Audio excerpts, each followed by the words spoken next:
Sais-tu ce que tu fais réellement quand tu fais le signe de la croix?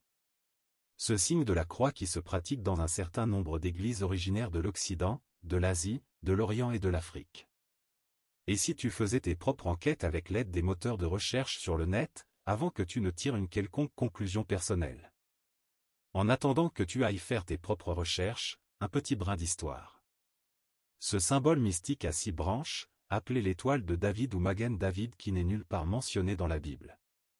Que chaque signe de croix religieusement ou innocemment effectué fait apparaître sur le corps de celui qui l'effectue, et cela à son insu, est un symbole qui selon Wikipédia, est utilisé par l'hindouisme 8000 ans avant la chrétienté, et représente l'union de Shakti, la femme et du dieu Shiva, la mère et le père de l'univers.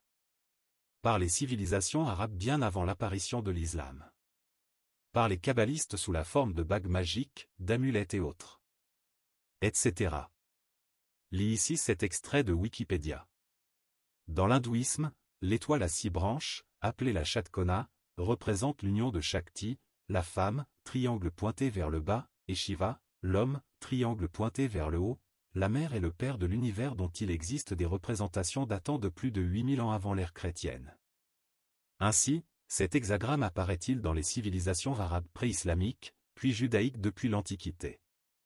Il se trouve dans le site archéologique de Megiddo, sur un mur d'une salle, tel que nous le reconnaissons aujourd'hui, datant de l'époque du roi Achab, fils du roi Salomon, 853 à 874 avant Jésus-Christ, aussi sur le linteau de synagogue en Galilée dont celle de Capharnaüm ou sur une pierre tombale juive à Tarente dans les Pouilles italiennes.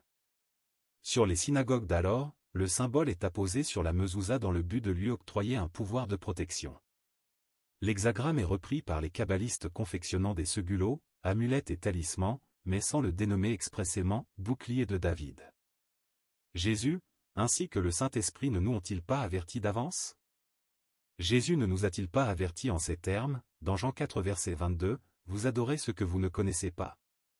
Et le Saint-Esprit ne nous a-t-il pas avertis par l'apôtre Paul, dans 2 Corinthiens 6 verset 14 au verset 18. Ne vous mettez pas avec les infidèles sous un joug étranger. Car quel rapport y a-t-il entre la justice et l'iniquité? Ou qu'y a-t-il de commun entre la lumière et les ténèbres? Quel accord y a-t-il entre Christ et Bélial? Ou quelle part a le fidèle avec l'infidèle?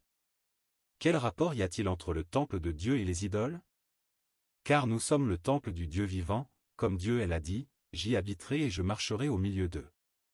Je serai leur Dieu, et ils seront mon peuple. C'est pourquoi, sortez du milieu d'eux. Et séparez-vous, dit le Seigneur, ne touchez pas à ce qui est impur, et je vous accueillerai. Je serai pour vous un père, et vous serez pour moi des fils et des filles, dit le Seigneur Tout-Puissant. Jean 8 verset 32. Vous connaîtrez la vérité, et la vérité vous affranchira. Ô Seigneur l'Éternel, l'unique, le seul véritable Dieu, à toi de secourir tes enfants. Abonne-toi maintenant.